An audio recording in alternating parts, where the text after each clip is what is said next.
5, 6, 7, 8. Red. It's time to talk about red. Red. All right, here we go.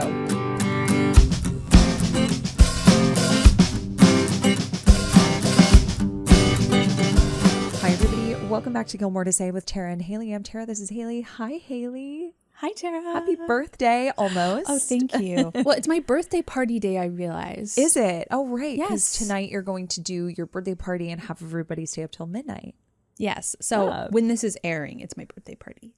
Fun. Because last year, Tuesday was my birthday. Yes. But this year, I want to throw a New Year's Eve themed birthday party. So everyone is going to count down to midnight to my new year, which is technically tomorrow. Yes, technically tomorrow, but it's a very important birthday. It's your double golden birthday. We talked about this with our Vicious Trollops last time we did a live. And it was, I feel like we've been counting down to this birthday since we met. I know. Can I tell you, I didn't think I was being that vocal about it, but I was telling Miranda, who does my hair. And she's like, oh yeah, it's your double golden birthday. I was like, oh, okay, so you knew this. Oh, yeah. And then my new nail tech, Rosie, she was like, oh, right, it's your double golden birthday. I was like, I just met you. We've just met. We've just met. How do you remember this? So I guess I've like been talking about it, but like, it's a thing I made up, but it's really because when I was 3, that was my golden birthday because my birthday's on the 3rd. Of course. Didn't do anything for it.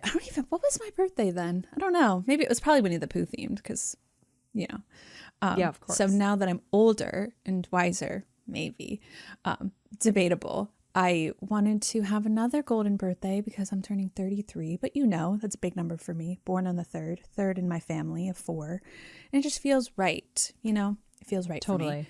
And so I'm having a golden themed birthday. I'm getting a gold birthday cake, of course. Obviously. You must. I'm giving all of my family gifts for my birthday with little letters about why they've made my life golden. So I'm having Haley trivia, which they don't know about yet. I'm really excited. It's going to be a fun time. That's but fun. I feel like this is like a big moment for us because what is this, like the 4th year of doing birthday week, because my birthday is this week. Tara's birthday is of course next week. So it just feels like a fun, I don't know, like it really feels like a tradition at this point to do the birthday week. I think we have built a lot of traditions on this podcast, which I love. There's always kind of like a formula now.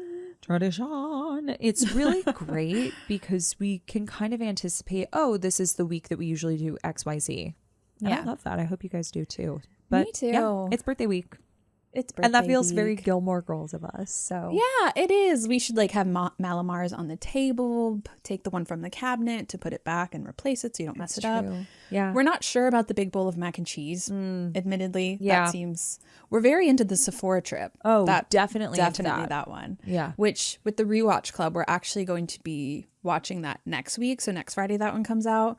But if you guys are on the Rewatch Club with us, Tara and I have just been so like giggly maybe lately. We're just having a silly time. There was one recently. It comes out on this Friday. It was Swan Song because of course Jess gets beaked.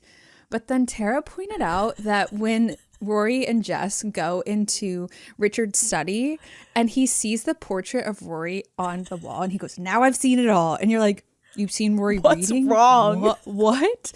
But Tara reminded me that originally there was going to be swans, like when the portrait was painted. Yeah. And they cut the swans. But like, I just would have loved for Jess to go, like we literally couldn't stop laughing about this. Like Jess walking in, seeing Rory pictured with 2 swans, his like now mortal enemy.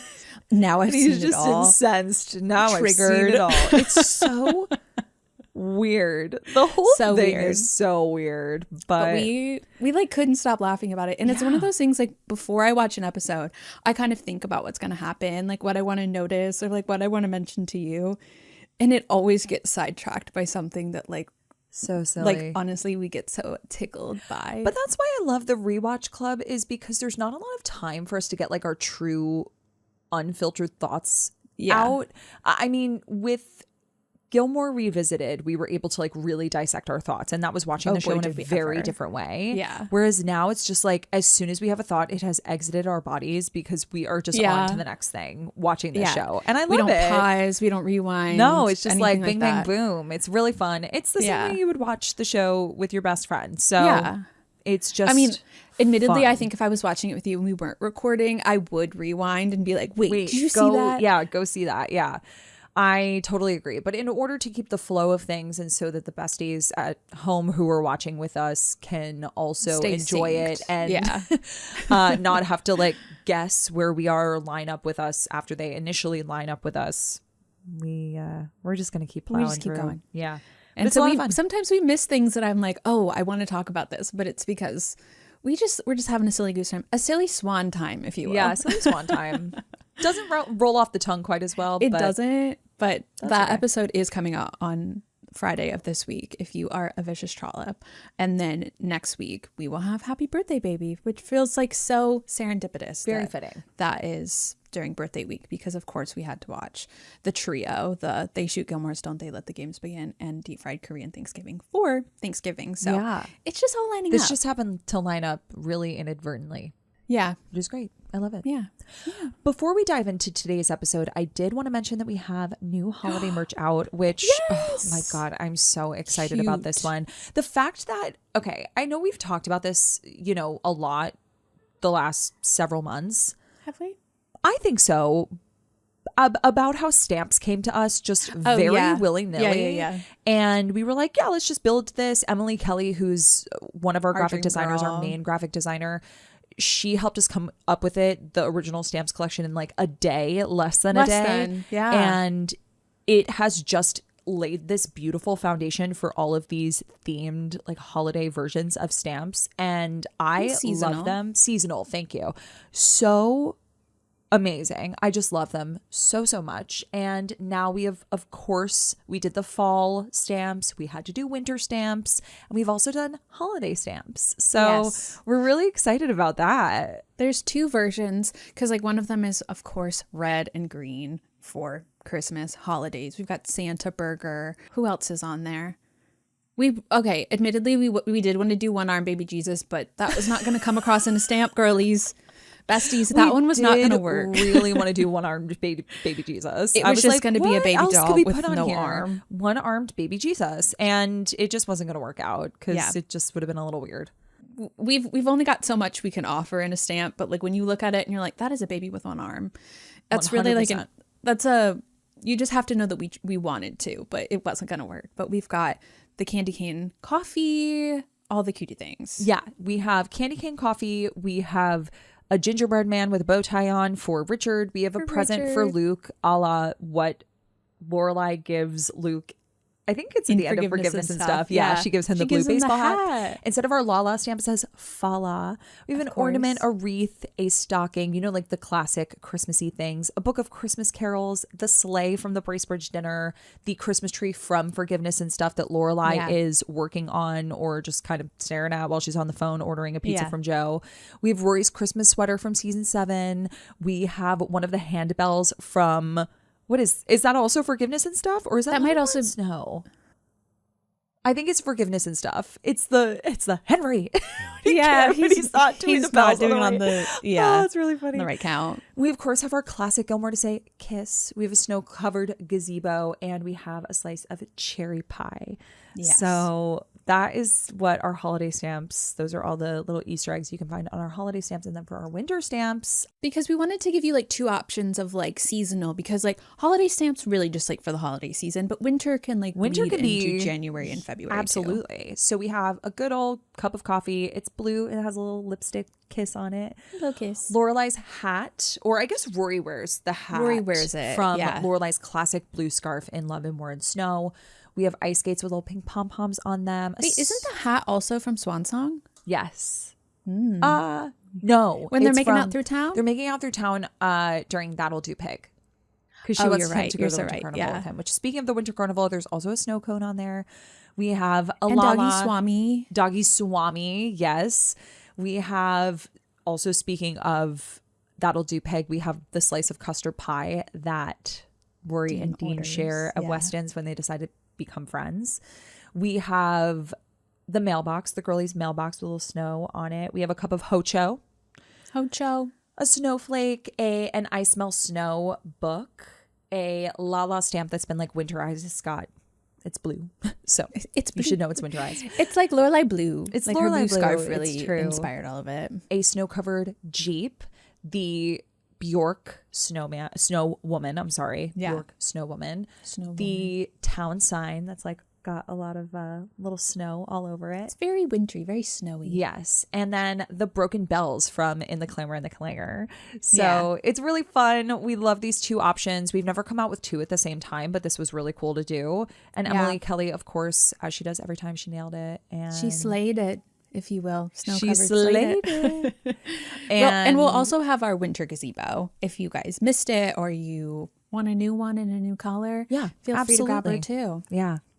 So you can head to www.gilmoretosay.com and pick yourself up one or two, get one of each. Or three. Or 3 or 4 or however many you want. We won't judge. Yeah. And we're really excited to see how you guys style it because... Yeah, tag us. Tag us in your stylings. If you wear it for the holidays, you know, if you're still wearing it in January and February, do it. Exactly. Do what you want. Yeah. So anyway, as I said, it is Haley's birthday. As we mentioned last week, it is our red year. And so what a more perfect time to do for your birthday, which is normally a Taylor Swift, Haley McIntosh crossover. Yeah. But really, I would say Taylor Swift, Gilmore Girls crossover. It's Taylor x Gilmore x Haley is really what it is. Haley's because version. Haley, you know, it's like the one thing that if someone's going to leave a bad review about me or complain about me in the podcast, it's that I love Taylor Swift. Yeah. And if that's what it is, sorry. Loving Taylor Swift is wrong. I don't want to be right. I don't want to be right. So Loving cake is wrong. I don't want to be right. But I was thinking about like the ones we've done in the past, like how this kind of came about. Because of course we did Midnights first. I believe no, we did Folklore. It wasn't a GTC that we did it in. I think so. The first one we did was Folklore Evermore. It was definitely Folklore Evermore. Yeah. I think it was like some sort of GTC. I don't know if it was a GTC. Because I think the first one we did for my birthday was Midnights. I don't think we did Midnights. Yes, we did Midnights. Did we not? I don't think we did. Oh. Check. Am I wrong?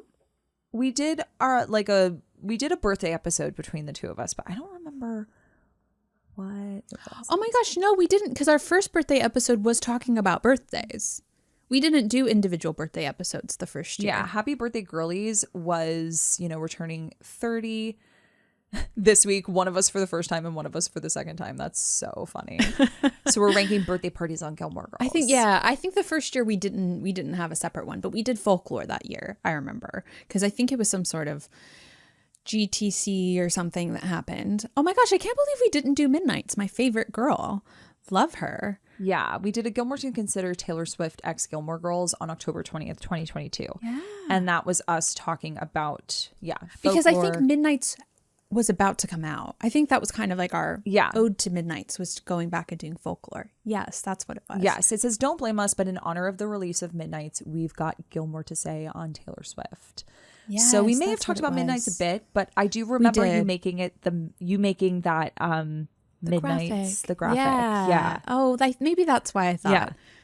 Anyway, we didn't do Midnights, which is a shame because that is my favorite album. But we then did the next year we did 1989. I remember. And then we did Tortured Poets. And then now here we are. And naturally it would seem like we would do The Life of a Showgirl. Of course. Right? But I just don't feel like this album fits as well. There's just not a ton of crossover in my opinion. I agree. That felt as expansive as the other ones did, Totally. So we were like, what should we do? I love The Life of a Showgirl. It doesn't mean that I don't like it. I just didn't feel like it aligned with Gilmore Girls as much. The Life of a Gilmore Girl, though, being a great title. We did all of the content that we could. We talked about Kelly Bishop, Life of a Showgirl. I mean, yeah. I feel like we've kind of hit and on actually some of the romantic. Topics. Jess and Dean, of course. Obviously, yeah. Yeah. But we've done all of that content. We wanted to do something a little different, a little new, and I thought red. Oh, perfect. It's our red year. When you said that, I was like, I don't know what to do because Life of a Showgirl just doesn't feel right. And you were like, it's our red year. Red year. Hello. And I've been really excited because this album, I knew a lot of the hits off of this album, especially when it came out in 2012. Where were you in 2012? Tell us a little bit about like what Hailey's life was in 2012. Oh my gosh, I don't remember. What was 2012? For me, it was my junior into senior year of college. So I think for you, that would have been your freshman into sophomore year of college, right? When did you graduate from? Is that right? No, you're so high right. school? That is You graduated in 2011. 2011. Yeah. So it was my freshman into my sophomore year. Big year for me. Oh, yeah. Okay. So I had been to London that year. I studied abroad that summer. Oh, cool. And so come back, be here, Yeah. But yeah, I was in my sophomore year. I was in a really bad roommate situation. And so I moved out and I moved in with one of the girls that I met in London. Whoa, and I lived with cool. her for the rest of college. But yeah, I was struggling with my life, trying to figure out what I wanted to do, was not on the right path. I wouldn't be on the right path until the following fall. But yeah, I think I was a little lost. And I think that Madam Taylor Swift was as well. And I didn't really participate in this release because the people that were around me really didn't like Taylor Swift, and so I didn't know how to like convey my love for it. It's really hard when people around you don't like something and you do, and you're like, and you're not confident enough to be like, of course, whatever, exactly, okay, yeah, sure. You so were what, like 20? What? Like when we, not even? Yeah, exactly. So I wasn't. Yeah, I think I was turning 20 that year. Yeah. And it's really hard to be confident in what you like. Yeah. During so I think such a that non-confident time. I think I kind of just like, I listened to it. I don't remember. I don't have like a strong memory of it because I think I was being influenced by the people around me into being like, oh yeah. But boy, did I come around, because when Taylor's version of Red came out, I felt like that was like a huge moment for girlhood. No, like, it really was. Like, I feel like the streets of New York, everyone was just blaring All Too Well 10-minute version, and just getting to like re-experience that in the version of me who in Hailey's version, where like I'm super confident in my love of Taylor Swift. And that's really like where a lot of my like Taylor Swift content started taking off, was during that time. So I felt like I got to, thanks to Taylor and her not having her master's, I got to relive that. So thanks, Taylor. Where were you in 2012? Love that. I was a junior going on to senior year. It was a tough year for me. I went through a really bad breakup that year. Oh, you needed Red. I needed Red. I didn't have Red though. I mean, I remember, oh my God, you want to hear something really mean? I broke up with someone that year, and it was tough. I was down bad. I was not having a good time. And I had heard, because I think this may have come out, or whether it came out during the fall or it like was really like those hits were really coming to the forefront in the fall. I don't know, but I do remember. It came out in October. Oh, okay. I remember hearing that my ex-boyfriend had played We Are Never Getting Back Together at like a house party and was talking about me and being like, I should play this song for Tara. Isn't that so mean? That's mean. So now every time I listen to that song, if I was with you, I'd be like, oh my gosh, let's play it and send it to him. Yeah. So yeah. Also, it was just really funny because like shortly after that, he asked me to get back together with him. So anyway, you should have just sent him the track. I should have. But it's just every time I hear that song, I think of that moment of feeling like really embarrassed. I was 20. I was still growing and learning and very insecure. And I remember hearing that and feeling so like embarrassed and ashamed because a boy wanted to play that song about me and our relationship. That's hard. Oh, it's tough. It's hard to be on the receiving end of that. Of course. But of course, in hindsight, I think it's hilarious. Yeah. You're like, slay. We shouldn't have gotten back together, but we never, ever should have gotten back together. But I think that there's something different for people who were under the age of 22 before this album came out, and then turning 22 with the song 22. It just changed that age entirely. Because when I turned 22, I was like, I know. It's my Taylor Swift year. You know what I mean? Of course. Yeah. So that was absolutely. exciting too. I think that that's something that the girlies missed out on if you turned 22 before 2012. As I was going through it though, I felt like overwhelmingly this album really applied to a certain couple. Did you feel the same? Yeah. Or did you feel like it changed? It definitely changed because here's the thing is that I didn't want it to overwhelmingly just be about one couple, but I have some alternative options. But yeah, I feel like this album feels very specific couple coded. What couple? For me, it's Jess and Rory. This is a Jess and Rory album. There are some songs that I'm like, this is like an alt character. This is like a side character song. But for the most part, I'm like, this is so fucking Rory and Jess coded. This is Jess leaving Rory coded. It is. This is Jess reminiscing on Rory coded. Like, this is Red Taylor's version is Jess Mariano. No, I'm so with you. I feel like especially because I'm a Jess girl, I was really trying to be like, is every song on this album like about Jess and Rory's breakup after season 3? Like, yes. Or is it about like almost like the what is it? What I'm trying to say? Not the courting, but it's like this is about them like trying to stay away from each other, and then it's about them after they've broken up. Yes. Is really what it feels like. This is so Jess and Rory. 100%. But there were also times when I was like, I could see this being about Rory and Logan. I could see this being about so and so. So I'm excited to go through track by track. Yes. Okay. And see. So let's start with State of Grace, which I had never heard in my entire life. Really? Never in my entire life. I feel like that's such a New York song. So funny because I was like, huh. But I literally wrote, the drums make me instantly think of Jess Mariano. Why?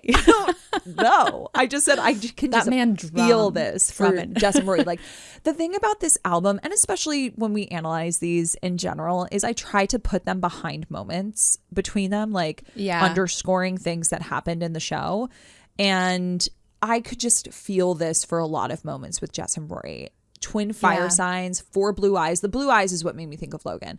But when the lyrics say, brown eyes. Who? Jess? Logan. He does? Yeah. Oh, maybe I was just thinking about that. I know she has blue eyes, but maybe I was just thinking of his blonde hair and her blue eyes. That's what I was thinking. Our baby. Yeah. And I was like, oh, so Logan. Yeah. This is a little baby Logan. Has brown eyes. But the lyrics go, and I never saw you coming, and I'll never be the same. And I just feel like that is so Jess and Rory coded. Yeah. I think that This Love is a Ruthless Game and You're My Achilles Heel really fit for them, because I think that is so Jess. Like, Rory is so his Achilles heel. And I also felt like that really fit for Chris and Lorelai too, because like, who is Lorelai's Achilles heel but Christopher? Ew. So fair. But it's true. It says love is a ruthless game unless you play it good and right. And I think that is Chris and Lorelai. That like, it's kind of just, especially like when he leaves at the end of season 2, like that's really what that feels like. Especially the line mosaic broken hearts, but this love is brave and wild. And I think that fits with them because there's just so much of it that's just so inconsistent between the two of them. Yeah, that's fair. And I think that is really what this is kind of saying, is that like there's like a courageousness to it, but inconsistent, but also life-changing element to it. Yeah, for sure. Because it's kind of asking the question of like, love is a ruthless game unless you play it good and right. Are you going to? It's like, it doesn't say that, but I kind of feel like that song is kind of like almost implying that question. Sure. Yeah. And especially thematically to the rest of the album. But I feel like this is so Jess and Rory. It's so Jess and Rory, but it really fits Chris and Lorelai too. I could also see it fitting Logan and Rory, admittedly. Yeah. You're My Achilles Heel. I mean, I do think Rory Gilmore is his Achilles heel. You know? 100%. Like, no matter how many times he tries to get away from her. Kind of everyone's Achilles heel, isn't it? Yeah. Oh, gosh. I have things to say about that later. But yes. This could be Logan about Rory. Yeah. Like, I never saw you coming, and I'll never be the same. Exactly. That's why I was like, it could be Jess and Rory. It could be Logan and Rory. Yeah. What about Red? How did you feel about the title track? It's Jess and Rory. Yeah. Loving him is like trying to change your mind once you're already falling through the free fall. I know. Okay, that's season 2. It is, but I could also see it being like the background of quite literally Rory and Logan jumping off of the scaffolding. Oh, okay. You know? Yeah. They're literally free falling through life. Yes. Or through this moment. And that I think was the moment that she's felt something she's never felt before with somebody. Ooh, okay. Wow, this is a little switcheroo. I'm over here thinking about Jess. No. You're over here thinking about Logan. Trust me, like, no, I didn't even write his name down. It's Jess is embedded in this album, and his relationship with Rory is as well. There are so many similarities between Jess and Rory's relationship and Logan and Rory's relationship. We've obviously talked about them a lot on our podcast, but it's, on this here pod. Yeah, but it was one of those things where, like, initially, of course, for everything I was like, Jess. Oh, but Jess about Rory. Yeah. And speaking of treacherous. But wait, I want to, before we move on from Red itself, when she says moving on from him is impossible when I still see it all in my head and Burning Red, that's Jess in season 6. That's Jess in the revival. Like, it's just, there's something about it. But to apply that to Logan too, moving on from her is impossible when I still see it all in my head, because it's like this idea of like, I will never live up to what we used to be. And like, I don't think the future will live up to it either, but I can't move on because I still see it all in my head. Yeah, that's fair. And it's so, oh my God, that's so them about Rory. I know. I also felt like Jess was fighting with him as like trying to solve a crossword and realizing there's no right answer. I know.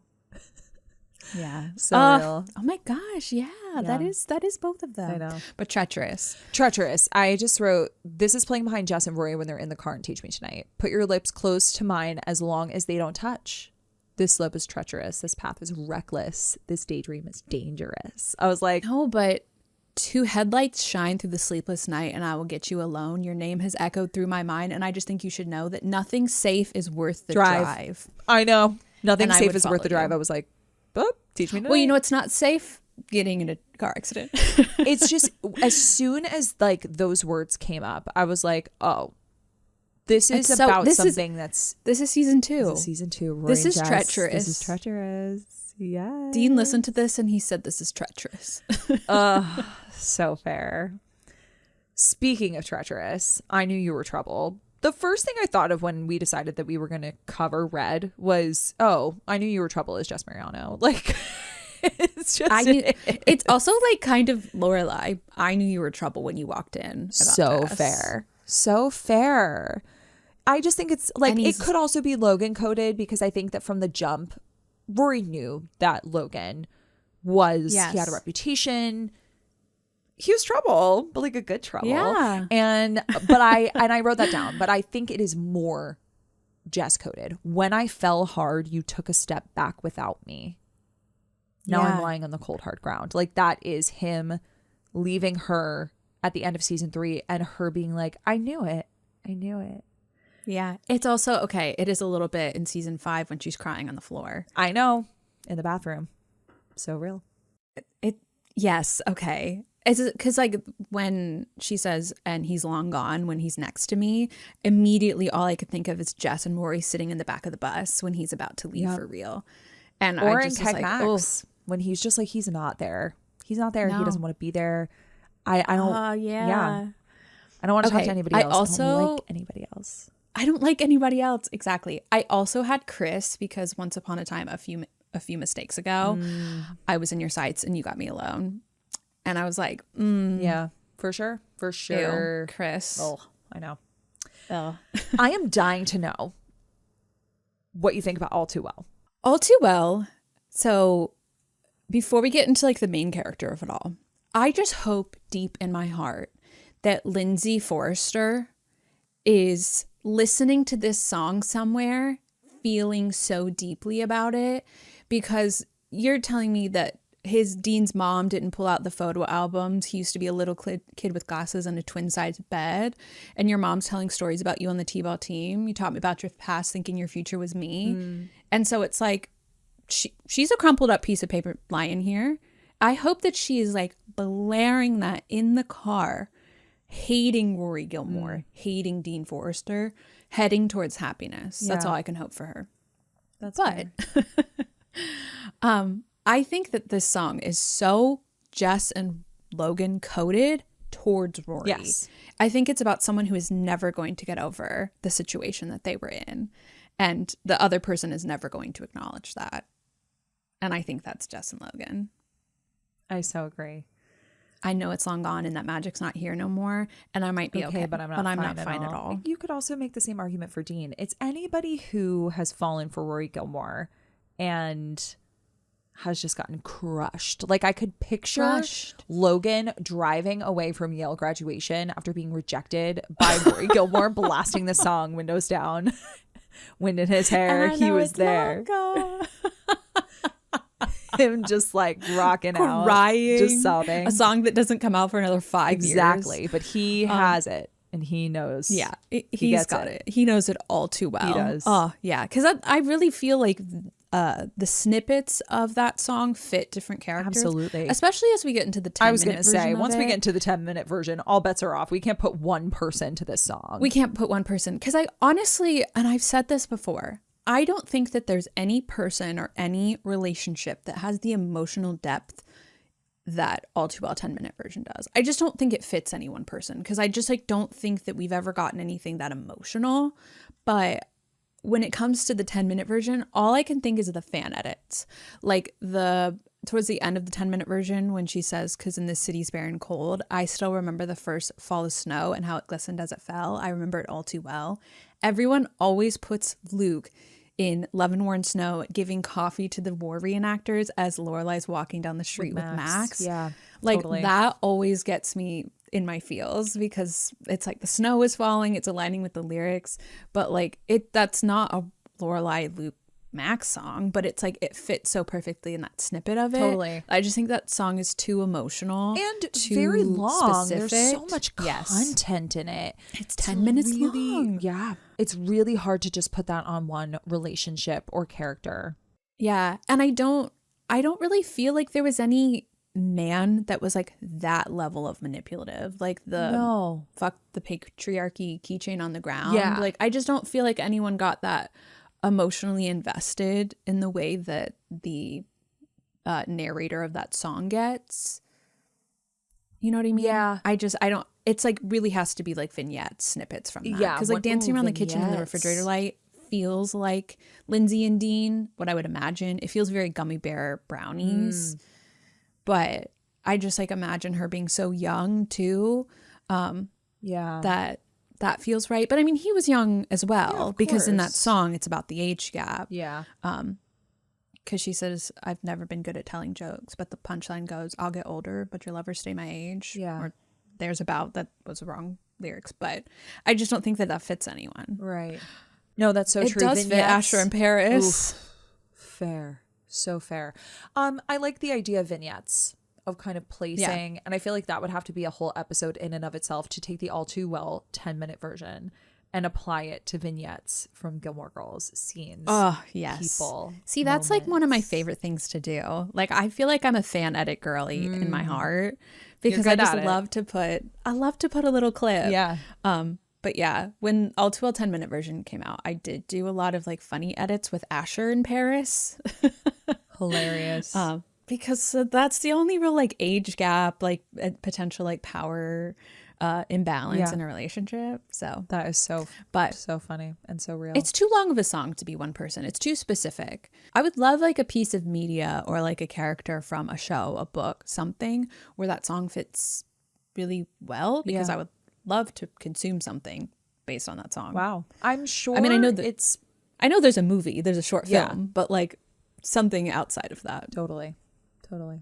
Drop me a rec, besties. So when we get to 22, I had a tough time sort of placing this. I just put the girlies. I just put, Lorelai and Rory. I said it's very Lorelai and Rory coded. It's giving Lorelai's first day at Yale. It's giving Rory's 21st birthday party in Atlantic City. Or if we do want to consider season 7 canon, we could put it on Lucy Olivia and Rory going to Stars Hollow, dyeing their hair, like kind of just feeling their last bits of being in college and being quote unquote kids, and also having like fears for the future, but trying to live in the moment. Yeah. Can I tell you, I actually put the road trip to Harvard for one of these. Fun. Because she says, it seems like one of those nights we ditched the whole scene. Yeah. And I was like, oh yeah. Yeah, you did just really, in fact, ditch the whole scene. And the whole scene was your potential marriage, but hey. It was your wedding. But I just felt like the girlies, it's miserable and magical. Everything will be all right if you keep me next to you. Like that's just so them. Ooh, why did that make me like teary? Oh. Like that kind of like made me a little emotional. Oh my gosh. But can I also say, I think that this is a little bit like our relationship with watching the show. Yeah. Happy, free, confused, and lonely at the same time. But like you watch the show and it's everything will be all right if you keep me next to you. It's a kind of like this like escapism, a place that we get to go to. But yeah, I didn't put it on any one person. I just kind of put it like the experience of Gilmore Girls and the girlies themselves. Totally. And that one moment where they do ditch the whole scene. Yeah. Yeah, they do in fact ditch the whole scene. Yeah. Now for I Almost Do, you could apply this to a lot of different relationships, a lot of different breakups, but I thought that this was Logan and Rory coded. Personally. Really? I did. Tell me more. I didn't put that down. What did you put down? I put Luke and Lorelai. I also put Luke and Say Something. Yes, I also put that. I said this could also be It very takes me- Luke and Lorelai coded. Yeah, it takes everything in me not to call you, and I wish I could run to you, and I hope that every time I don't, I almost do. Yeah. I mean, she did. Yeah. She did call him. She did. It's true. But- I think I was thinking more Logan and Rory after, like, in what I imagine their relationship being between season 7, the end of their relationship, and A Year in the Life. And even throughout A Year in the Life, it's like, I almost do. Every time I go to call you, I almost do. And they do. I mean, like, Rory calls him up again just to break him like a promise, as we say a lot. That is the moment Rory in the revival, that is 100% the Logan vignette of All Too Well. She calls him up again just to break him like a promise. So casually cruel in the name of being honest. 100%. He's a crumpled up piece of paper lying in London. Yeah. Well, he is lying. Yeah. He's also not great. And He's lying here.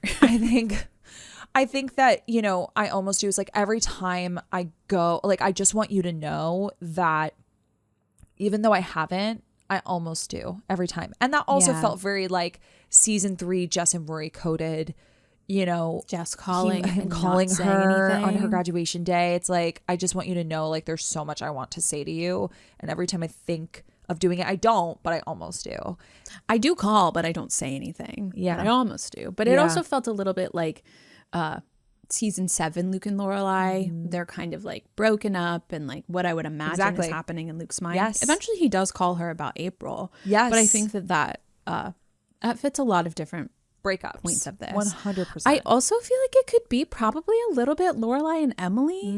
Like every time I don't, I almost do. Every time I like want to get past my ego to get to like a better place between us, I don't, but I almost do, but I just don't because of our past history. So I think that could fit in a lot of different places. 100%. I think the reason that I like immediately gravitated towards Rory and Logan is because of we made quite a mess, babe. It's probably better off this way. And I confess, babe, in my dreams, you're touching my face and asking me if I want to try again with you. And I almost do. Oh, you know? wait. So Tara's over here writing post-season 7 fan fiction. Moreover, like, even in A Year in the thought? Life, like, I'm just thinking to myself, like, them having this last night together in fall. And it's like, the opportunity is there. I think I was just so locked in on Jess and Rory for this album. It's such a Jess and Rory coded album. I forgot to consider my man. Thank you for doing it for me. This is what a friend does on a friend's birthday. It's your birthday, and I'm here to make sure you're considering Logan Thank you so Huntsberger much. and all of that.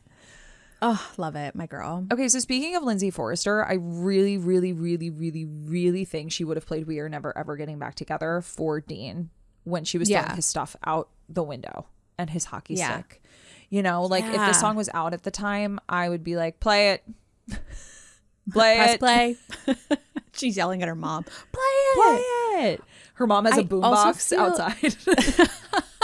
Why is her mom outside? I don't know. She's just cheering her on. Her mom's in the other window with the boombox. Exactly.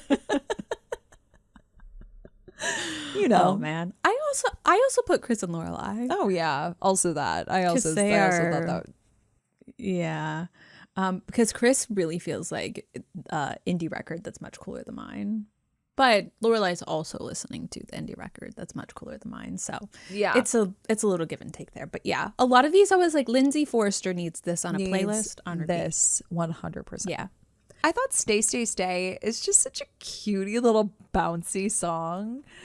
The lyrics that really reminded me of this couple were, it was about showing up in a helmet for a fight. And that just felt very Paris and Doyle coded. They get into a fight. He leaves. He comes back. He's in a helmet. He's like, I'm ready to do this. You took the time to memorize me, my fears, my hopes and dreams. No one else is going to love me when I get mad. And that is Doyle showing up for Paris every time. That's loves so that perfect. Girl. I didn't put them down, but that is perfect. Like he literally would be like, she'd throw something at his head and he'd leave, get a helmet and come back in and be like, okay, let's finish this. Yeah. You know? And like the thing is that's such a funny image of someone to like kind of like play with their partner and kind of like make fun of the fact that they're fighting and like make fun of what you just did, but like in a very genuine way. I think that Doyle would mean it seriously. Oh, 100%. Like, okay, I'm ready. I'm not leaving. Yeah. Throw things at me. Throw it at me. Like I don't see it being like genuine and authentic from anyone except for Doyle. I actually said Suki and Jackson for this one because it felt like their engagement when she says all those times that you didn't leave, it's been occurring to me I'd like to hang out with you for my whole life. That like he's like, no, I don't want to just move in together. Let's get married. That it just feels like no one else is gonna love me when I get mad, smad, if you will. But like I think that you took the time to memorize me is very them too. But yeah, I think I think it fits so perfectly for Paris and Doyle. Totally with the agree. Helmet. And said, okay, let's talk. But I think that it's Suki and Jackson because it's sweet too. Yeah, it's like people who are willing to like work through things and the song is together. Cute and bouncy and does feel very Suki. Which is not how I would explain Paris or Doyle. Cute or bouncy. No, neither of those. No. Cute sometimes. Maybe cute together in their own way. Yeah. But I think cute and bouncy does explain Suki and Jackson. Yeah, for sure. I totally get that. What did you say for the last time? Well, the last time is like actually one of my most, both on TikTok and Reels, like viral videos. Wow. Because I put the last time behind Lorelai and Luke fighting in the street in Partings. This is the last time I'm asking you this. Put my name at the top of your list. This is the last time I'm asking you why. You'll break my heart in the blink of an eye. And I just, the way that song like builds up between the two of them and then just like crashes and breaks, that is so them in Partings. Yeah, totally. She's just literally asking him, put my name at the top of your list. Yeah. Not your name, mine. Yeah, that's fair. Because your name's at the top of my list. Yeah, that's so. I like that. I put Lorelai and Chris. I felt like this was very Lorelai and Chris for them too. Coded, you know? Yeah. Similarly, it's like, this is the last time you tell me I've got it wrong. This is the last time I say it's been you all along. Like, yes. Chris in Christopher Returns, like, it's always been you, Laura. And I just feel like, especially, I mean, season 7, their breakup like was very like I want it to be you, but it's not you. But I think that if we were remaining true to these but it's the last time I say it's been you all along. Yeah, like that feels like that fits so perfectly in that moment. Like I wanted it to be you, and you're the man that I want to want. You're the man I want to want. And I think that when Taylor writes, you were your best apology, but I was there to watch you leave. Like that just feels like the end of season 2. He always apologizes. He always has something to say. It's always going to be better next time. And then he leaves. Every time. And then he leaves. Yeah. So that's why this like very instantly reminded me of Lorelai and Chris. Yeah. Especially Chris like kind of reacting to like, thanks for letting me know in that one episode with Sherry. It should have been Lorelai that she was like, I'm letting you go. I'm letting myself be happy. I haven't been able to be happy because of you. And that kind of feels like that idea fits into this when like they're sort of back and forth. But I feel like it fits both of those. I agree. Very well. I agree. I kind of want to do a Chris and Lorelai edit to the last time. Right. Did really well to Luke and Lorelai. Well, I think it could do really well here as well with them. Yeah. Oh, you guys, I'm gonna be on the edits. She's gonna be on the edits. On the edits. Talk to me about Holy Ground. Holy Ground is 1,000,000,000% Jess thinking about Rory, Jess talking to Rory in his mind. I was reminiscing just the other day while having coffee all alone, and Lord, it took me away back to a first glance feeling on New York time, back when you fit my poems like a perfect rhyme, took off faster than a green light go, hey, skip the conversation when you already know, left a note on the door with a joke we'd made. And that was the first day. And like having that like speed off sort of like 0 to 60 relationship, they were fighting in episode 6. by the end of episode 7, he was going off to kill Shane so he could be with Rory Gilmore. And in the next episode, it was Rory and Jess the early years. Yeah. You know what I mean? Yeah. Like they were like took off faster than a green light go. Like they were just like totally in a relationship faster than Dean and Rory broke up. And I just see that as just reminiscing on it was good between the two of us. Yeah. I love that. That's also my favorite song on the album. Is it? Yeah. Love. I love that song so much. It's a good song. I needed your perspective because I wasn't sure where to put this one. And again, I think I was so like, every song I'm like, it's Jess and Rory. It's Jess and Rory. It's Jess. Like, I feel like it can't be, but it is. It's so is. And I was like, the holy ground. What's the holy ground? Stars Hollow. I feel like Stars Hollow. That is also like for Jess, Stars Hollow represents obviously Luke, but like it will always represent Rory. Always. And I think that's like him in the revival. Yeah. Like tonight I'm going to dance for all that we've been through, but I don't want to dance if I'm not dancing with you. It kind of feels like he's not going to celebrate the relationship unless he could do it with her, but he's not going to. Yeah. And so it's just like him reminiscing on her and looking at it like it was a good thing in his life. And like when he looks through the window in the revival, it's like, ugh, I know. It's all flashing in his mind I know. that first day when they somehow ended up together. Yeah. He didn't kill Shane, but No, it is a but joke we made. I don't know. If this is your first time here, we sped past that. Yeah, we really blew past that. If this is your first time here, I'm so sorry. You're going to need to go back and listen to our podcast. You're going to have to go that. It was a way joke. back into the Stars Hollow Mafia. It was a joke. Yeah. We love a joke here. Sad, Beautiful, Tragic is Jess Mariano coded. Really? I think so. Words, how little they mean when you're a little too late is Jess telling Rory he loves her in season 4. 1000%. Oh my gosh. How did I miss that? I don't know. What'd you say? Season 7. Season 7 is just in sad. General. Words, how little they mean when you're a little too late. Distance, timing, breakdown. I was like, season 7, silence. what? There's so much silence. The train runs off its tracks. Kiss me, try to fix it. Could you just try to listen? Hang up, give up. For the life of us, we cannot get back the show we love. Oh, for real. So you said season 7. I was like, season 7 what? You were like, that's sad, it? beautiful, because those characters are beautiful. Tragic. Season 7 of Gilmore Girls. Wow. That is so real. That is so real. As I started thinking about that song and like playing it in my mind, I was like, oh, that really just sums up what happened and went wrong with that season. So fair. But I also said Chris and Lorelai. Oh, yeah. Also sad, beautiful, tragic. For Kiss me, try to fix it. Could you just try to listen? Yeah. Hang up, give up. Yeah. Hang up, give up was giving hang up, give up in Season 3 finale. Jess hanging up the phone. And you've got your demons and Darlin. They all look like me. And it's like, yeah, they sure do. Yeah. Yeah.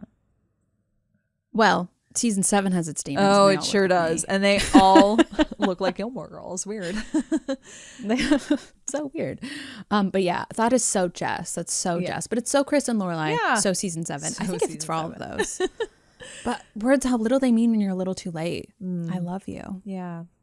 You're a little too late, Jess. That's so perfect. Yeah. Good job. The lucky one. I wrote unsure. Rory Gilmore?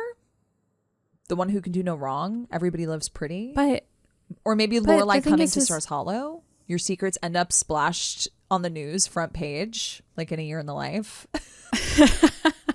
You know, that could be someone looking at Lorelai as she leaves her parents' house. I mean, and they still tell the legend of how you disappeared, how you took the money and your dignity and got the hell out. Got the hell out. Yeah, because it's kind of like the idea of someone who was obviously very well off in Hollywood, and they traded the Rose Garden for Madison Square, and so it's like they got out of this like societal life. It kind of feels like out of the spotlight. So that could be Lorelai escaping to Stars Hollow. Yeah. I also was like kind of like maybe it's Lindsay She's the lucky one. She got out. She got out. Good for her. Yeah. So, totally. But yeah, it didn't feel like this was another like vignette one. Yeah. That like it didn't fit entirely. Yeah. No, I agree. Yeah. The one I could fit it most with was Lorelai coming to town. Lorelai coming to Stars Hollow and leaving the life her parents had set up for her to. Her secrets were literally splashed on the news front page. Stars Hollow Gazette. Oh my God. Yeah, like new really teen mom comes to town. I was like, you guys don't have any news. None. Oh my gosh. Yeah, you're so right. Okay, Everything Has Changed, which I love this song. Oh, it's so good. I feel like this is Dean and Rory. Really? I do. I feel like they are trying to get back to, this is like them in season 4. It feels like the early years, them reminiscing on like how they met. All I know is you said hello, and they were just enamored with each other, and it was so sweet. Like, you held the door for me, and it was really cute. But now everything has changed, you know, when they, or I'm sorry, season 5, at the beginning of season 5, when they're trying to like rekindle this relationship that isn't really there anymore. Interesting. That's what I thought. That was like the first thing that came to mind. Oh, see, I see this as an Emily and Richard song. Really? Yeah, because all I know is we said hello and your eyes look like coming home. All I know is a simple name and everything has changed. And at the end when she says, so dust off your highest hopes, that like it feels like everything in my life was like leading up to this, and now that I've met you, everything has changed. And it feels like when she shows up in that blue dress, what she talks about in Let the Games Begin, when they go back to Yale and go do that tour, and they're kind of learning the history of, we're kind of learning the history of Emily and how she stole Richard from Pendleton Lot, that he says he had no choice when she showed up there. That's and so it kind of true. feels like that was the moment, like regardless of the fact that he had been engaged and the invitations had been sent out, everything had changed when she showed up. That's so true. And so I feel like that's them, because like everything has changed to me always took on the meaning of like being very positive and very monumental to the fact that I like, think everything is the in my life up intention until of the here. song. 100%. Yeah. She's like, I met you and my life changed. And I think you I could had no still other apply choice. that to Dean and Rory the early years, especially in the pilot when she's like, Yeah. I knew exactly what I wanted to do, who I wanted to be, where I was going. I was going to Chilton. I was excited. And then you came along and now everything Well, I has kind of changed. like it being a little ominous. Yeah, I do too. Like that can be like Dean and Rory, like everything has changed. Yeah. I But don't belong here, do I? I know. The first thing I thought of was like early, like Dean and Rory, the early years. Like, this is so romance. This is so stars in our eyes. Like, green eyes and freckles in your smile, and everything's changed. I also thought maybe even Dave and Lane, like, they're just so cute. Don't invoke and the holy couple. I know. It's just like, that actually feels like them. So dust off your highest hopes, because like who is more hopeful about love than Lane? Kim. Because like the whole Henry situation where she just wanted someone to go through the ringer with her, and like Dave was like so willing to. He was like excited about it. And I feel like with Dave arrived and she could finally dust off her highest hopes of being with someone who was going to see her. Yeah. That's and then we got Zach. Weird. What about Starlight? That's so Emily and Richard. Yeah, totally. I was The whole trying to place was apply it dressed to to the like one of nines and we Rory's were men, and I was like, dancing. I don't think I can. Yeah. It just feels like them. Oh, what a marvelous tune. It was the best night. Never forget how you moved. Yeah. The whole place was dressed to the nine and we were dancing like we're made of starlight. Because that song is when Taylor was in her Connor Kennedy era, and it's about Ethel and Bobby Kennedy.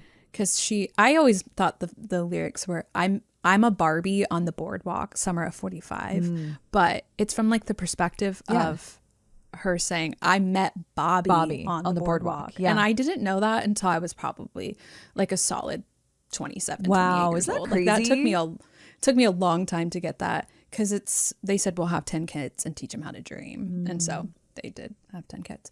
So, but everyone's always like, that's really a big escalation in that song if you don't know like the background. Yeah, totally.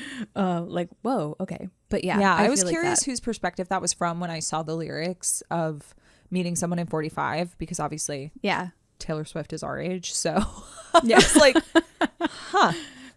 But I thought it was just like a kind of her being like quote unquote like vintage because it was her real like twee era. I thought she was just saying, I'm a Barbie on the boardwalk summer of 45. Like, you're a vintage Barbie. No, I met Bobby on the boardwalk. Yeah, So totally. if you didn't know that either, now let you me do. know. Because you're not alone. So bringing it home to the last track on the original album, this is not the deluxe, this is not Taylor's version, is Begin Again. And I do feel like this is Lindsay Forrester. Really? I mean, took a deep I love breath how this in is the a mirror. Jess Lindsay I album. know, right? He didn't like it when I wore high heels, but I do. You know? Probably because she'd be a little taller than He him. always said he didn't get the song, but I do. You know? Yeah. That's true. Aw, I hope that for her. I hope that See, I actually really, really came to fruition for her. I hope and pray. I hope and pray that Lindsay gets her own spinoff of like nothing but happiness.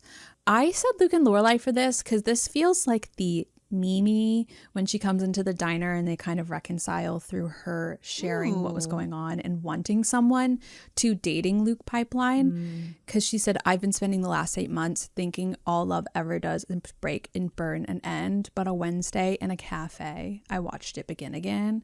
And so like they kind of, you know, fall in and out too sometimes in like season 5. So it's just the Wednesday in a cafe. I watched it begin again. Totally. So I put them, but I do like that it applies to Lindsay as well. It does. It's more like Lindsay fan fiction. It's what we hope for Lindsay. I know. Like, is this album is Lindsay fan fiction and Jess in reality. Yeah. Basically the whole album. Yeah, totally. Moving into some of the deluxe tracks, I didn't know how many of these you wanted to do, but I did go into The Moment I Knew. And this to me felt like I felt like I could put it behind the last few episodes of season 3 for Rory. Yeah. It was her when realizing that like her relationship with Jess was over and it wasn't going to be as clean cut and closure filled as I think she would have hoped it would have been. It's sad. It's just I picture her like at the prom. I know it didn't happen, but it's just like that's what I picture. Yeah, exactly. Because like the song is about him missing her birthday. So in this, it felt like Jess missing Rory's graduation. Yeah. You should have been here, and I would have been so happy. Totally. And I think that's hard to apply to Rory because Rory, as we know, doesn't have like strong external feelings. She's very internal in a way that we don't always see. So I think that one's a little too emotional for her. But if we saw more of what she was feeling surrounding that, I think that would have fit. I agree. What about and then Come Back Be Here. I love this song, but can I tell you that every single time I think of it, I think of the beat of Teach Me How to Dougie underneath it because it was a TikTok song for so long. And honestly, it's a bop. You know, some bops were meant to bop. Some bops even were meant though to bop it sounds together, illegal. even though, you know. What do you think about this song?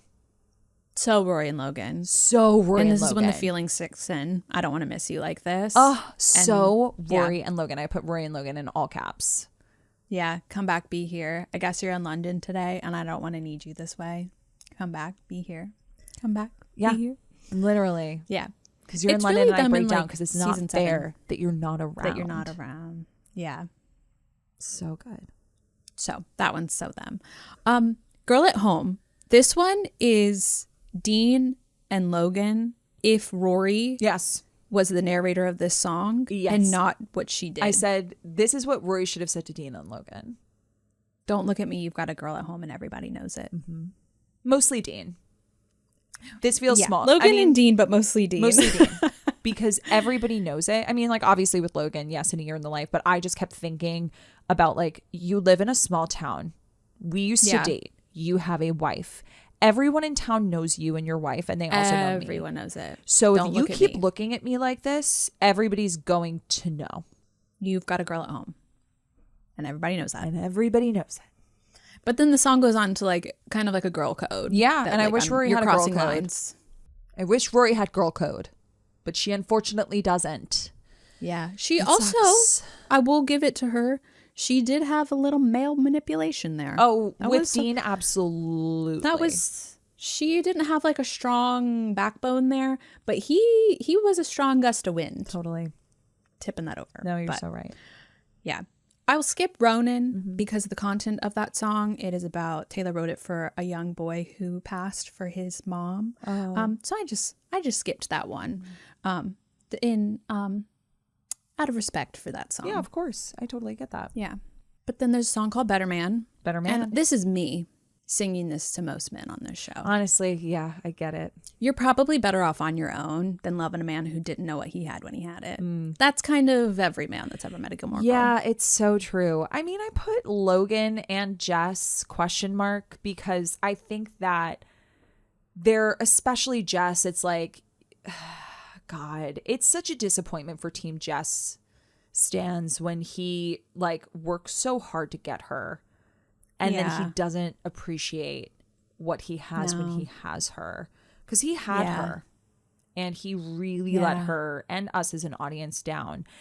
But with Logan, I sometimes feel that way about her, but I think they could sing this song to each other.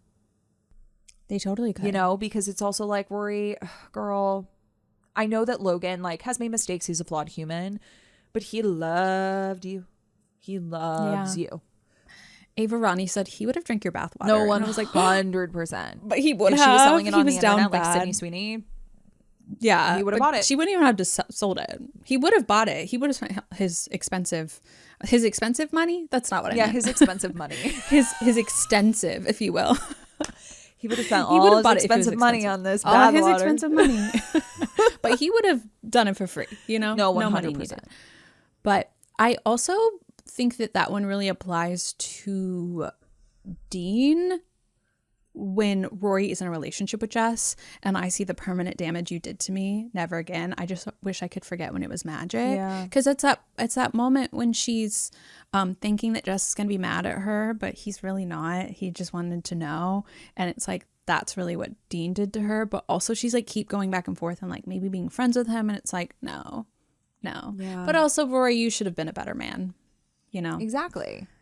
Yeah. So, if it's honestly, but also Chris. You could have put Chris, but it's Luke to at the end of everyone. season 6, Dean always. Luke in season 7, you know, Luke in season 5. Yeah, Luke in season 7 too. It's just like, it's tough. A lot of these characters could have been better men. Yeah, loving a man who didn't know what he had when he had it. Yeah. So, girlies, that's a PSA to all of you. It's a PSA to everyone. All you. Next is Nothing New. Yes. Okay. Bridgers. Sorry. I wrote Nothing New first and then Better Man, so I got very confused. Yeah. Nothing New. I mean, it's Rory Gilmore. I love every time you bring up this song and every time you bring up the lyrics, because people love an ingenue. And how can someone know everything at 18 and nothing at 22? And nothing at 22. And I love how it circles back to 22. 22. And that's the thing, thematically this album is really excellent because like she says babe a lot. She in like I Almost Do, she talks about I bet you think about me. Like there's like a lot of like wording that she ties things together really well in this album. But yeah, with Nothing New, that's just Rory. That's just straight up Rory. So real. Forever. Being a valedictorian and then kind of having a little breakdown. Yeah, Classic. absolutely. So classic. So classic. I didn't do any of the other songs because I don't really know them super well and I wasn't sure how many you were going to do. So lay it on me. I didn't think they fit super well because like with Babe, I just like couldn't quite apply this because it's definitely someone who like found out that their partner was cheating. So it's like, what a shame, didn't want you to be the one that got away. Big mistake. You broke the sweetest promise. How could you do this, babe? That really feels like Lindsay. Yeah, 100%. Because like she's really the only one that seems to be upset that anyone cheated. So, yeah. But it's also maybe Rory after the bridesmaids, but that was also kind of her fault a little bit situationally. Yeah. So that one's a little sticky. Message in a Bottle feels like Jess and Rory the early years or prior to the early years, like maybe like even Lorelai's graduation when she goes to New York. Yeah. Because you could be the one that I love. Yeah. Yeah. I could be the one that you dream of. Message in a Bottle is all I can do. Stand here hoping it gets to you. Yeah. And I feel like that's very Jess being in New York. Like there's literally nothing I can do, but I'm just standing here hoping that you can, the message that I'm sending to you by calling you is, hey, come see me in New York. Yeah. And then you do. Yeah. So that's kind of, it just kind of feels like a hopeful thing that you're not going to actually say out loud. Totally. But Run, that is absolutely Jess in season 4 asking Rory to run. Give me the keys. I'll bring the car around. We shouldn't be in this town. And my so-called friends, they don't know. Totally. I drive away before I let you go. Wow. Like, there's a key on the chain. There's a picture in a frame. Take it with you and run. Like you'd run from the law. Yeah. That's all he wanted to do. So that really is them. I bet you think about me. Yeah. I bet you think about Honestly, me. I bet you think about me is Gilmore Girls and the two of us. Anytime Gilmore Girls comes up, I bet you think about me. Yeah. Yeah, that's true. Most people in my life, anytime they come across anything related to Gilmore Girls, they send it to me. Well, here's the thing. I think the lyrics of like, I try to fit in with your upper crust circles. And Luke. It feels Luke, but it also feels Rory Logan coded. Like you grew up in a Silver Spoon gated community, glamour, shiny, bright Beverly Hills. I was raised on a farm. No, it wasn't a mansion, just living room dancing and kitchen table bills. It's like that is it kind of a little bit feels like Rory Mitchum. Like not in a Mr. romantic Superior way. thinking. Mr. Superior thinking. Because like this is really disdainfully looking down on someone in their privilege. Exactly. I don't think Rory does that too much to Logan. No, it might just be like it could be just like a really interesting juxtaposition of like the Loreleis, their life, the way they choose to live their lives, because we have to remember that Lorelai chose to live her life this way despite having the opportunity for a wealthy lifestyle that her parents were offering her, and the upper class. So it just might be juxtaposing those two worlds, classes against each other. Yeah, those two worlds because clashing for sure. When she says, now you're out in the world searching for your soul, scared not to be hip, scared to get old, chasing make-believe status. Last time you felt free was when none of that shit mattered because you were with me. That part doesn't really apply, but the rest of it really just feels like Mitchum. Like, yeah. I think that if there was ever a moment when like, if like Rory and Logan had broken up in But I'm a Gilmore, maybe this would have been. Yes. This is like fan fiction, alternate reality. Yeah, for sure. Yeah, because I don't think that she necessarily looks down on him. Maybe, this is kind of the projection that Logan puts on how she feels when she writes the Let Them Drink Cosmos article. And this is kind of what he thinks she's saying about them. Yes. But it's not really what she means. Interesting. No. But obviously the connotation of the song, I don't think really fits. No, it's like clear there was a romantic interest in a romantic relationship, but I don't think it obviously doesn't fit with Mitchum. It's not really how we think about Logan in the show, but I do think it's about like this thing when it comes into your life. I bet you think about me. I bet it's you, bestie, and Gilmore Girls. I bet someone out there is like, anytime they think about Gilmore Girls, they're thinking about you. Yeah, that's true. So that's fair. That fits. The last one that I have something for is The Very First Night, because I didn't really have anything for Forever Winter. That one I couldn't really find something that fit there. Maybe just the Loreleis, like they need each other. Forever Winter, like when they have their little split, when they're not talking to each other, they're both very sad about it. That kind of vibe, but it doesn't fit quite as well. But The Very First Night, it feels like Rory and Logan cheating in the revival. Yeah, I drive down different roads, but they all lead back to you. Because they don't know about the night in the hotel. They weren't riding in the car when we both fell. Didn't read the note on the Polaroid picture. They don't know how much I miss you. Wow. So that feels like revival Rory and Logan cheating. Yeah. Because we don't know about the night in the hotel. Yeah. No one knows about the words that we whispered. No one knows how much I miss you. Yeah. Yeah. It feels like fall when they went to that inn. Yeah, that's so true. Yeah. Dang. So that feels very them. Because I feel like a lot of this album just like really falls into cheating. Mm-hmm. Kind of like seeing that perspective, the reflection on it. Yep. And it really just, the only person that really reflects on that in the show is Lindsay. But there's like little snippets in this that I feel like fit into the cheating scandal. But it really wasn't even that scandalous in the revival. No. But yeah. But we found it to be scandalous. Yeah, oh boy, did we ever. And then we talked about the 10-minute version when we talked about All Too Well. But yeah, those are all the red. All the Red Deluxe and All the Red Taylor's version from the vault. I love it. And what we've discovered, Red, is a Jess and Rory album. Really it's really is. a Jess album. It is. But I do love that we kind of went down a couple different avenues besides just because it could be really easy for us to put the Jess and Rory stamp over this one. And I do think it is very Jess and Rory coded. You can put a lot of these songs put a little underneath. stamp in the corner. Yeah, exactly.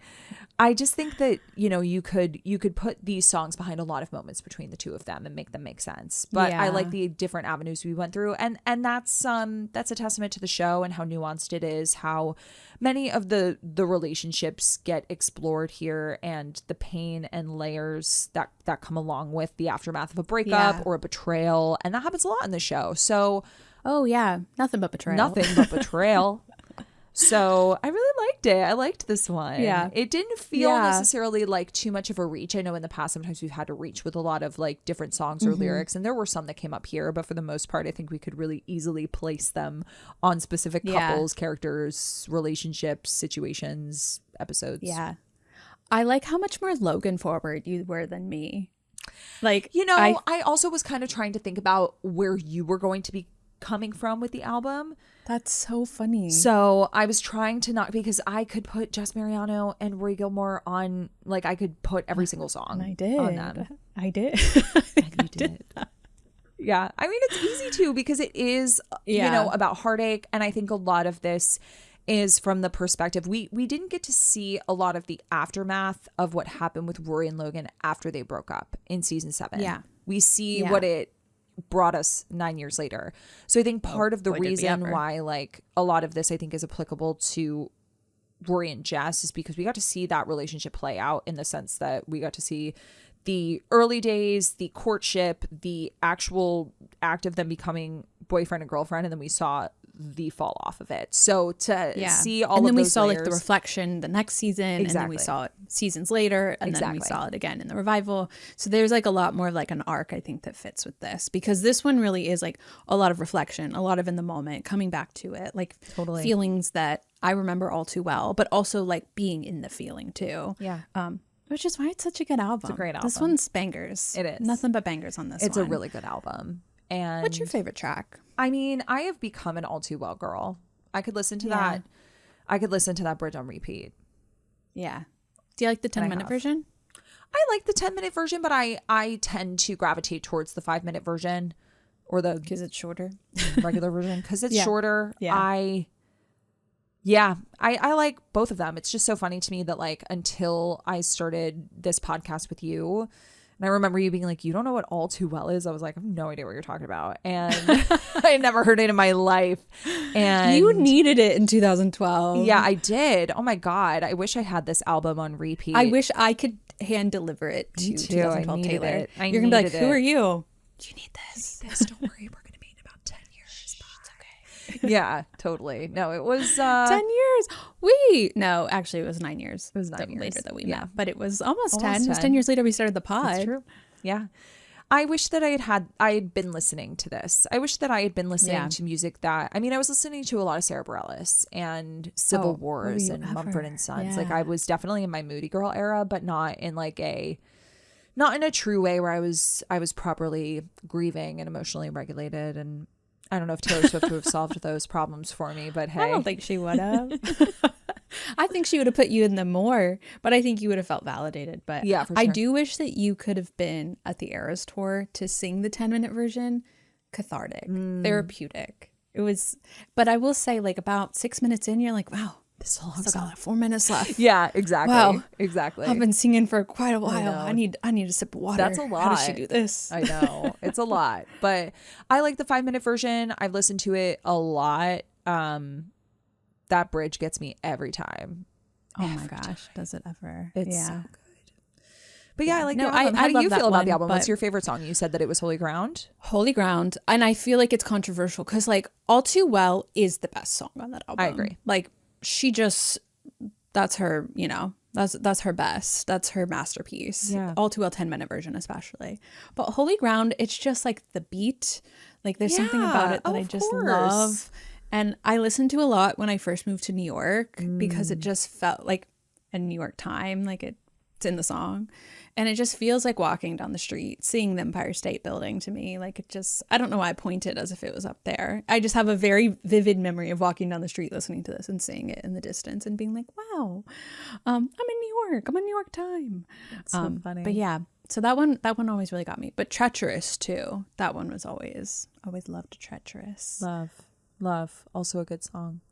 Oh, Yeah. I love And Sad, Beautiful, Tragic. A love Sad, lot Beautiful, of Tragic. songs on this album are just like good. They're bops, they're Good. bangers, they're sad Yeah. songs.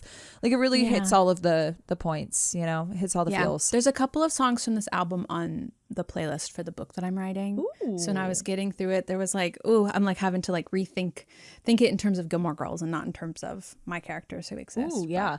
I will also say that I have been watching a lot of Gossip Girl. And so it was like one of those things where I was like, oh, I could put this on so many characters, especially Chuck and Blair. Chuck. This album feels like way more Gossip Girl than it does Gilmore I Girls, know. just because like it's so much more dramatic. There's a lot of than drama, Gilmore Girls yeah. could ever be. Yeah, 100%. So I also had to kind of be like Better Man. I was like, Chuck. Chuck. I love Chuck and Blair so Oh, much. that is so Blair and Chuck. I know. So I was just like, wow, I've got to lock back in on Gilmore Girls. So funny. But I'm glad that we did this Definitely. album. It was perfect for our Red Year. And I love that it kind of perfectly aligned with that. Yeah. Because we weren't, like we said at the beginning of this episode, necessarily wanting to do the life of a showgirl ex Gilmore Girls beyond what we've already I wanted kind of to, but it just didn't fit. you Yeah. know? It just didn't feel right. No, I so It would have agree. been a lot of stretching. So agree. So that's our Haley birthday episode. I'm excited for you to have happy birthday, Haley. Happy birthday, Haley. I'm excited for you to have your double golden birthday party tonight Me too. into tomorrow Yeah, and celebrate tonight. tomorrow. What are you doing tomorrow? I'm actually going to Disney because I'll be in Orlando with my family, and we're going to drink around the world, but I don't drink alcohol, so we're just going to drink drinks. Mocktails. I Around. love that. We're gonna get all the non-alcoholic drinks at all the countries, and That is so fun. what do I love more than a bev? It's true. She's the Bev Almost girl. nothing. Will So, you maybe get it's gonna be a Bev I know you said that birthday. maybe you'd get a glass of champagne in France. Yeah, I think we're gonna start in the UK, if you know Epcot, and work our way around and end in France. All right. Because See how you What a feel. fun time. See how I feel. Yeah. I mean, it's not that I don't drink ever, but I No, actually same. haven't drank in like 2.5 years. Yeah. Just because it makes me feel anxious. I just So, don't feel Do I good. want to feel that way? Yeah. I don't know. It's hit or miss for me. Like I have pumpkin beers in the fridge because I like doing like the cinnamon sugar rim and having like a little but like a baby one. I don't like Little. having like a full tall glass of something, you know. I try to be very Yeah. very frugal with it personally. So Yeah. I So support we'll see. this. I'll let you know. Let me know how You'll it be the goes. first one to get the peg. Oh, can't wait. I'm excited. As always, if you guys enjoyed listening to our podcast today, yesterday, tomorrow, leave us a rating on Apple Podcasts. You can leave us a review. Yeah. You don't have to give us a 5-star rating, but we would love to have it because it helps our show grow, and Yeah. we love that. I do fear that like the review after this episode would be like, oh, they talk about Taylor Swift so much. And some people might like that. And I hope you liked it. Yeah, I hope so you made it too. into this far to the episode because you enjoyed it. I always have fun with these episodes. But also, if you enjoy listening to us, but you want to watch us, you want to see our beautiful faces, you can subscribe to us on YouTube. That's YouTube. You can see my Red Taylor's version. Yes, exactly. behind us. Exactly. The little shrine in the background. And also feel free to follow us on Instagram at Gilmore to Say Podcast. We'd love to see you over there where you can see our Life of a Showgirl edits. You can see all of the edits that Haley was talking about in today's episode. And also we just have a good time there. Yeah. If you want to contribute to the show, we do question box polls, you know, the whole thing. Yeah. And also, if you want to join us on Patreon, we are doing the Rewatch Club, as we mentioned at the beginning of this episode. And you can find us at patreon.com/Gilmore to Say. It's a lot of fun. You can join any tier that... Silly swan time. Yeah, it's a swan time. It's a silly swan time. But... yes, next week is my birthday, which I'm really excited about. Woo! And speaking... It's actually on your birthday. It is actually... Tuesday is your birthday. I know. Gilmore to Say Day I'm is Tara's birthday. really excited. I'm really excited. But I will not be coming. I will not be coming to your episode birthday party. Well, I was hoping we could do a little intro together. Okay, we can do that. I will come to the beginning. You will come of to the the party. beginning of the birthday party. But as I mentioned, not 5 minutes ago, I am in the midst of a Gossip Girl rewatch. And that is because Haley and I have become the consulting producers on a new podcast that actually has been going for quite a while, watching Pretty Little Liars, called the Pretty Little Podcast. Old podcast. Yeah. And they've just rebranded to a Gossip Girl podcast called Your One and Only Source with Caroline and Phoebe. And I am really excited because I've been wanting to do another Gilmore to Watch episode, as I did a couple months ago. And I the girlies loved that oh one. God, We've needed you back. It's so much fun. And I am kind of itching to talk about Gossip Girl. Because there's a lot of crossover between Gossip Girl and Gilmore Girls, as we are finding. And we'll have more to say on that in the next episode.